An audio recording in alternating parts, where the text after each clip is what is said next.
And we're off. Hi, everyone. Welcome to episode 431 of the All Dolphins podcast for this Saturday, December 14th, the day before the Miami Dolphins return to action against the Houston Texans at NRG Stadium. Joining me on this wonderful Saturday is Chris Perkins from the South Florida Sun Sentinel. How are you, bud? We made it through the curses of Friday the 13th. We did. How about that, huh? How about that? Or yeah, as what's the bad baby, whatever her name is. How about that? and we're progressing through Rolling Loud too. So double victory. There you go. What's Rolling Loud again? What's Rolling Loud again? Oh, sorry. I kid. I know what it is. Yes, you do. Okay. Well, I guess partly the reason the Dolphins are on the road on this weekend is because of Rolling Loud at Hard Rock Stadium, and they're on the road for a key matchup that could put them right in the very thick of the AFC playoff picture on a weekend where everybody's playing now. The buys are done. Big games in the AFC, including the Chargers, Indianapolis at Denver, which is a very interesting one because Dolphins could use for both teams to lose. So chances are that's not going to happen. And then the Dolphins, of course, having to take care of business against the Houston Texans. And where do we start? Biggest matchup. How's that?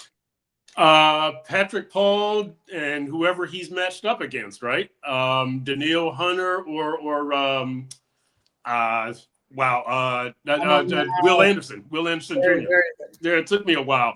Look, this is going to be something. If I'm Houston, I know that Tua gets rid of the ball quickly.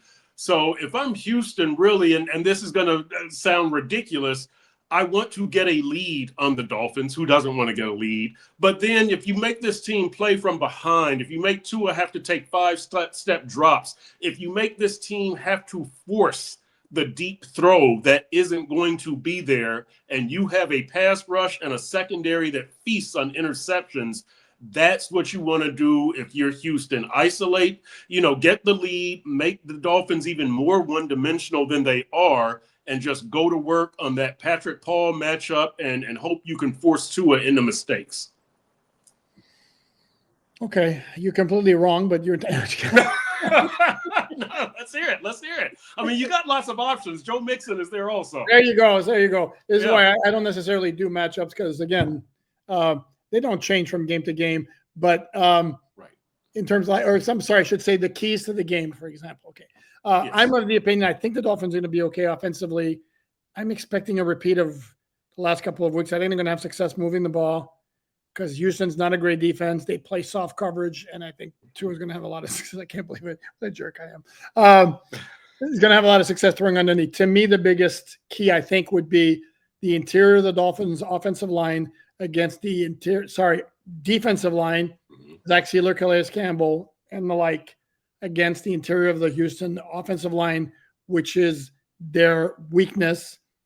I think if the Dolphins do not pressure C.J. Stroud and make him very uncomfortable for most of the game, they're going to have problems with the Houston passing game. That's where I'm concerned. If Jalen Ramsey is going to be asked to cover Nico Collins one-on-one, I'm not sure how crazy I am about this matchup, no matter how good Jalen Ramsey has been in his career and still is in a lot of ways.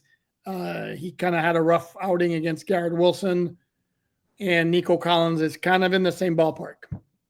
Yeah, Poop, I'll say this. I look at this as a game where I think the Dolphins offense or the Dolphins are going to have to score like 30 points. The defense allows 22.5 points per game. I believe they're like 15th in the league. Houston is at home. Houston's coming off a bye, and the Dolphins don't tackle well. I think this defense, there's a good chance this defense has already peaked. And so, when you talk about the problems with containing, Joe Mixon and C.J. Stroud going to work, to me, yes, I also expect that. And that's why I do put a premium on the Dolphins offense and the Patrick Paul matchup. But my thing is the Dolphins are going to have to score points. I don't think their defense is going to hold Houston to 20 points, 22 points. I think Houston scores I picked Texans 28-24. So, but I think Houston scores at least 24, and that's not dogging the Dolphins defense. To me, that's being a realist. Okay, fair enough. Let me pour a counterpoint.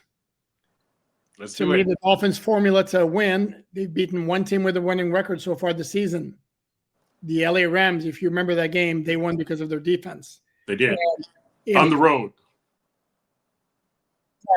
On the road, and in part because they made Matthew Stafford uncomfortable. Now the Rams still managed to get 327 yards. It was not a ton. The Dolphins had 238 that night. The Dolphin offense was not great against the Rams. They won because their defense was very good, particularly in the red zone. And they made Matthew Stafford uncomfortable to where he didn't have a chance to carve up the secondary the way he did with Puka Nacua and Cooper Kupp against the Bills last week.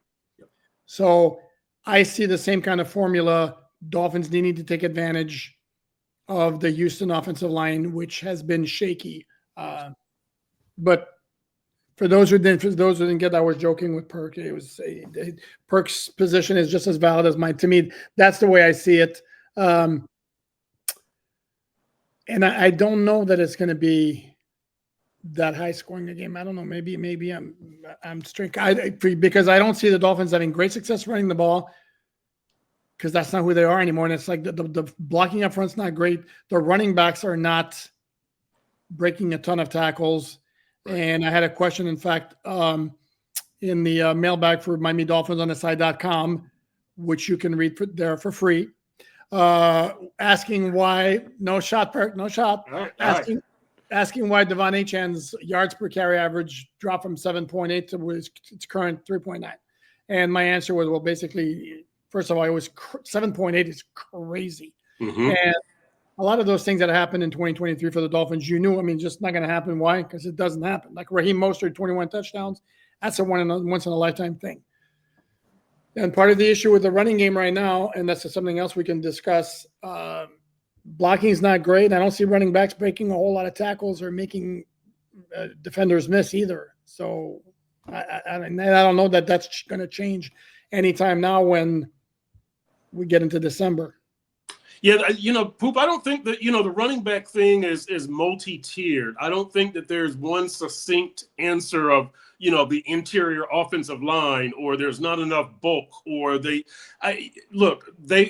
got a lot of their yards early in the season because teams are playing a light box, right? A 7-man front because they're trying to cut off that deep throw. And you also had Austin Jackson there. You had a healthy Alec Ingold there, which also helped. You don't have either of those anymore.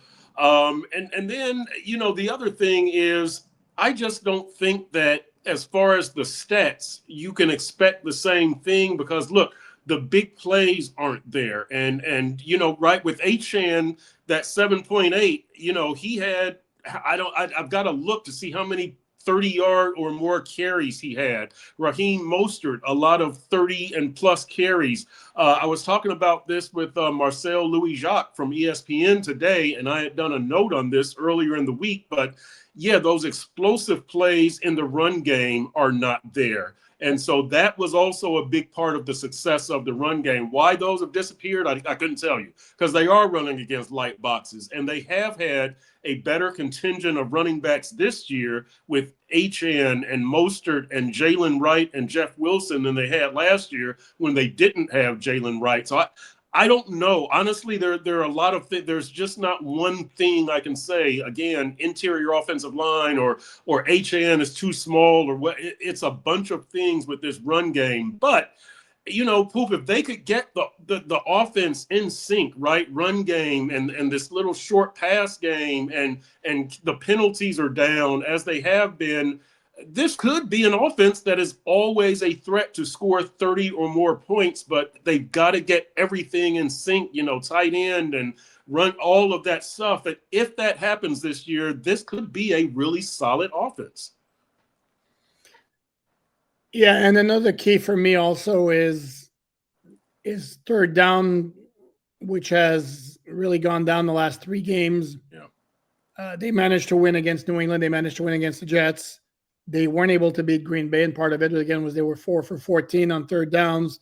And I think a lot of those conversions came after the outcome was basically done when it was 27-3.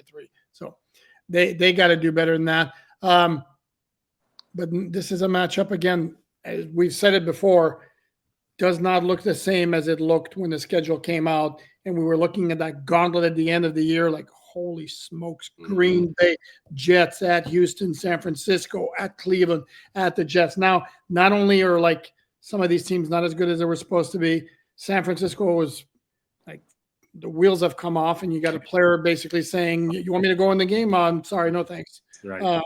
I mean, my Lord. The game at Cleveland in Week 17, weather forecast looks pretty good. We're still waiting to see if the NFL is going to move that from Sunday night. I have written about this on the website. Another quick plug coming, MiamiDolphinsOnTheSide.com, where you can get all the content for free. A shot. That was a shot. No, it's not a shot. Right. Unlike some other websites, see, that's a shot.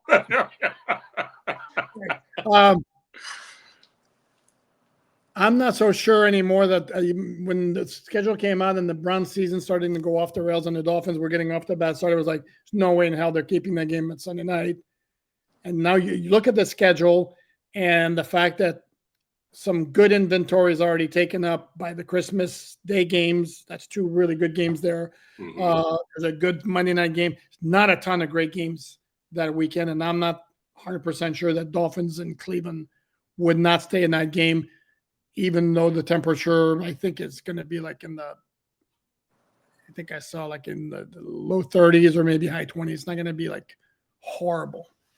Yeah, you can still promote Tua, and we say that on December 14th. You can still promote him for 2 weeks away. It's still an exciting offense. A bunch of big name guys, right? Tyreek and you still got Calais Campbell playing well, Jalen Ramsey, the creative, Mike McDaniel, Jameis Winston, who could throw 4 touchdowns and 4 interceptions. So I guess you could still promote that game. Yeah. Especially depending on where the Dolphins do against Houston and against San Francisco, if they're involved in it. And again, it's there for the taking for the Dolphins. Yeah. I mean, that schedule has laid out very well for them. Hey, let me add this, Poop. I did talk to Jason Sanders yesterday, and man, I think, is he 6 for 6 on his last attempts of 50 or more? He hit from 52 against the Jets to send it into overtime. He hit from 57 right before halftime. And I asked him about, that mentality of you've missed an extra point and now you hit these 2 from 50 with the clock ticking on both of them. And he said, you don't have to be perfect. You just have to be reliable. And I think that's the Jason Sanders mindset. And I just bring this up in case this is a close game. I do have faith Jason Sanders hitting a 50 or longer yard field goal to tie or win the game. In fact, I was going to write about this week. It was going to require a lot of research, and unfortunately I got sidetracked. I haven't been able to get it done, but I can't for the life of me remember the last time he's missed a kick in a game-winning or game-deciding situation. I mean, that dude is like money. I mean, I'm not saying he's not perfect, but when it comes down to it, and if you remember 2022 against the Jets, season finale, last year against Dallas, this year against Jacksonville, the game kick against the Jets on Sunday, the dude comes through, and he's also made his – and by the way, I'm going to preempt it by saying, no, I'm not jinxing him. I don't have that kind of power. He's made his last 16 field goal attempts. Yep. And and speaking of the Jason Sanders magic, the one thing that I keep forgetting to bring up to him and Danny Crossman, December 1st was the anniversary of the Mountaineer shot. Yeah, so that was the 5-year anniversary. I keep forgetting to bring, and even yesterday when like 5 minutes later, he walked off, I'm like, Mountaineer shot. I mean, a freaking punter, Matt Hawk, throws a underhanded touchdown pass to a kicker, Jason Sanders. More Jason Sanders magic right there, baby. Yeah, I wonder how often he sees it or whatever, because it comes up every once in a while on social media. I did a ranking the 100 greatest plays in Dolphin history, and think if I remember correctly, I had in the top 10. I mean, my criteria was, importance to the game, uniqueness of the play, then the quality of the play. And that one was that was crazy. You remember I would be willing to bet there's no other time in NFL history where there was a play called for a punter to throw to a kicker. Because you remember the holders used to be backup quarterbacks. Correct. Back in the day. Yeah. So I bet that's the only time a punter has thrown to a kicker, and definitely a touchdown pass. Yep. And for those, I had put this on Twitter as a trivia question. Why was it called Mountaineer Shot Park? Remember? Ooh, I don't. Because the center on the play played at Appalachian State, whose nickname was the Mountaineers, and that would be Daniel Kilgore. Yeah, there you go. Nice. Very nice. Very nice. That is your history lesson for today. Yeah, how about that? I mentioned Jalen Ramsey before. Are you concerned with Jalen Ramsey based on his kind of rough outing against Garrett Wilson? Not at all. Zero. Look, Jalen has had a nice season. You're going to got in this league. He did a good job against DK Metcalf. He has not been perfect this season. And, I asked Anthony Weaver about the play in which he slipped, and Garrett Wilson has the 42-yard reception, and Jalen Ramsey is lined up like sideways and playing off of Garrett Wilson. Like Ramsey's back is almost to the sideline. And I asked Anthony Weaver about that, and what happened was Garrett Wilson hit him with a double move, and Jalen Ramsey lost his footing. And Weaver said there was a play earlier in the game where they were in press coverage, which is what Ramsey was usually playing against Garrett, and Garrett got behind him. So he said that was on Ramsey's mind, so he played off of him. Big mistake. You got your feet tied up. But I do think that Ramsey has played at a Pro Bowl level. He remains your best DB by far. And, let's strap it up and see what he can do against Nico Collins and or Tank Dell. But look, both of those receivers, Devontae Adams and Garrett Wilson, went over 100 last week. And I know you have a Hall of Fame quarterback, but to me, that was a bit concerning considering Kendall Fuller was back, and that was the first game in a while you had the threesome back together, right, of Fuller and Ramsey and Kohu. 200-yard receivers, and Ramsey gets burned. But I'm not concerned about Jalen Ramsey. Yeah, you are. Depends what they ask him to do. I think if they ask him to man up, again, if the Dolphins don't get home quickly, those are tough matchups. And Jalen Ramsey doesn't have. He's 30 years old, whatever. Yeah. I'm not sure he has the short area quickness, to handle some of those guys as good as a cornerback as he is, which is why I think at some point safety might be in his future at some point in the NFL. But the dude can play without question. And I got sidetracked there. I was going to point out something. You mentioned the Pro Bowl. So you got Ramsey as a strong Pro Bowl candidate. We should say that in terms of the voting, the Dolphins have only 2 players in the top 10 in the NFL at their position, that being Jonnu Smith and Alec Ingold. Where last year they had, in the final results, they had 14. Was it 14 or 19? They had like a ridiculous amount last year. They were all over that top 10. Mm-hmm. And this year, just those 2. To me, I don't know that they have many slam dunk players. I think Jonnu Smith's got a good shot. Yeah. But Jonnu, he's got Brock Bowers and Travis Kelce. Okay, then he's the 3rd. Yeah. He's got a good chance, definitely. But I think if you look at the roster, I think Zach Sealer has played Pro Bowl caliber football, except there's a lot of really good interior defensive linemen in the AFC. Right. Chris Jones, Cameron Hayward, some of those guys. Yeah. Quentin, I don't know what Quentin Williams has done this year. He didn't do much against the Dolphins. No, I don't know if he's been as good as he's been in the past. Yeah. Tua has played very, very well. The problem is Tua did miss 4 games, and unfortunately, you got Josh Allen, Lamar Jackson, Joe Burrow, who are going to be probably to displace, I would think. And the Dolphins' record. Yeah. Yeah. Anybody else jump out at you? Let's see. Calais is going to be behind Zach, so that's not going to work. They aren't both going to get in. Maybe Teron. I worry about Teron for the rest of the season, and whether we've seen him, play his last downs for the Dolphins. I think he'll try again. But I will tell you this, Poop, and I mentioned this yesterday. I'll tell this to the viewers that there were 3 times in that Jets game where I saw Armstead hopping on his left leg after a play, keeping the right leg in the air, presumably to keep weight off that right knee. He also did that against Green Bay on one play, but he stayed in the game. So I'm assuming it's a right knee injury, and I'm assuming that this is something that even without contact, because he hasn't been rolled up on or anything like that, that's what kind of bothers me, is that it looks like either pushing off or stabilizing, he's having problems, and that would suggest okay, let it cool down for a couple of weeks, but can you do that?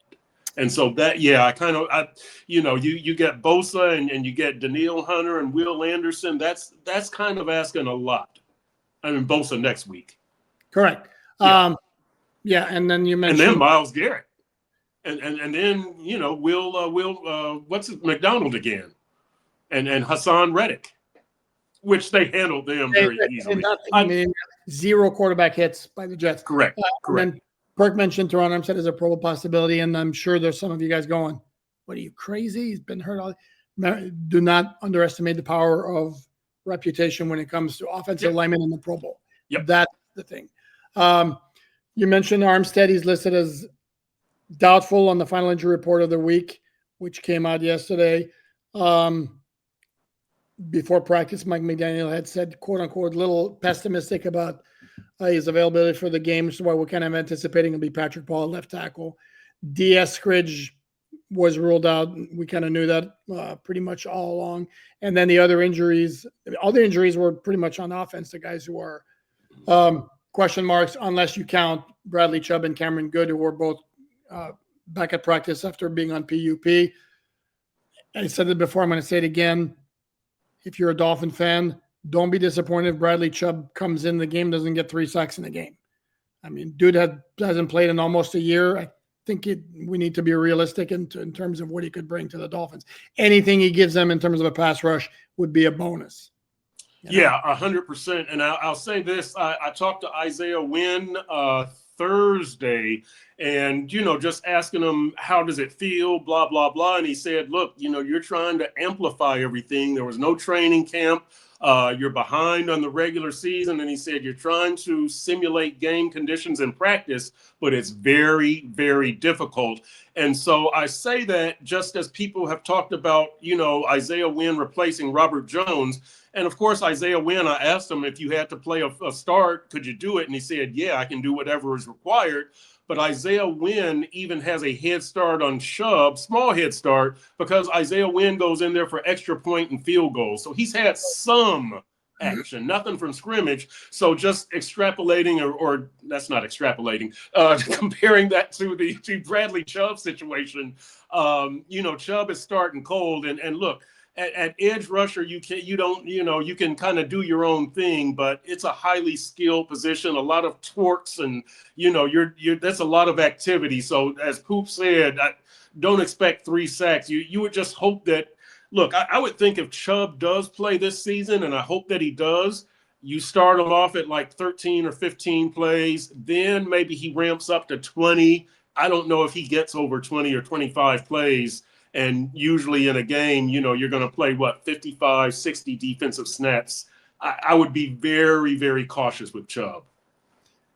No, I agree. The other injury to keep an eye on before we get to this game on Sunday is Kendall Lamb, back injury.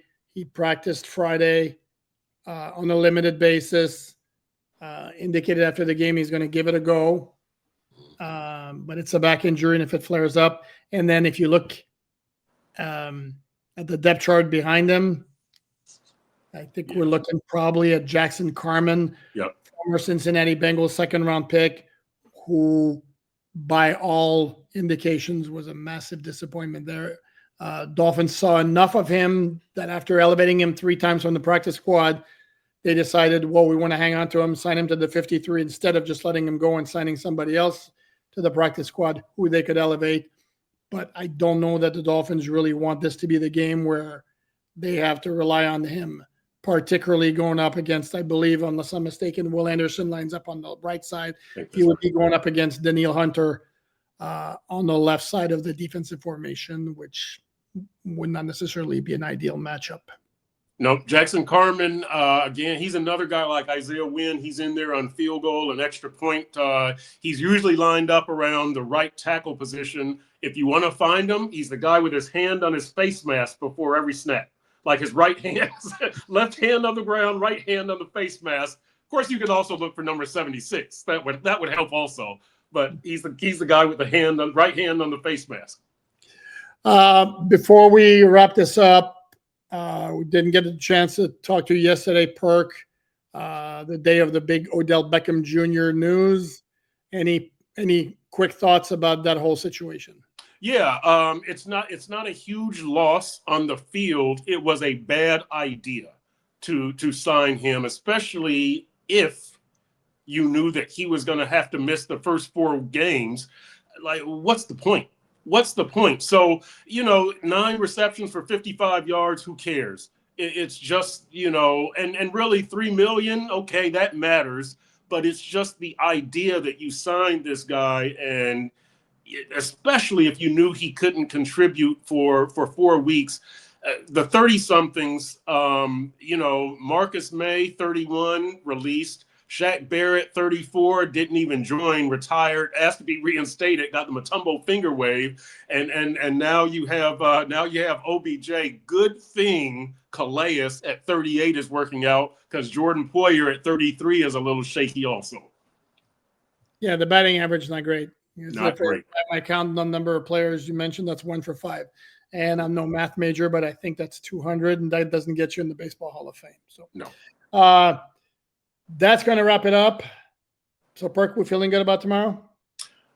I'm hopeful. I did pick Texans 28-24, but they can be had, and I'm hoping that the Dolphins do it. I really am. Okay, there you heard it. You heard it here, right here. Yep. That's going to do it for today. Thanks everyone for watching. Please like, subscribe, all that good stuff. He is Chris Perkins from the South Florida Sun Sentinel. You can follow him on social media at Chris Perk. Catches good, fine work at sunsentinel.com. You know where to find me and to holler at me and to yell at me and call me names and all that good stuff. We'll be back tomorrow, post-game live show. Hopefully Ken Levica will be back to join us this week after dissing me last week. And if not, I'll fly solo again. Hopefully we'll be talking about a Dolphins win again. So until then, thanks everyone. Have a great rest of the day.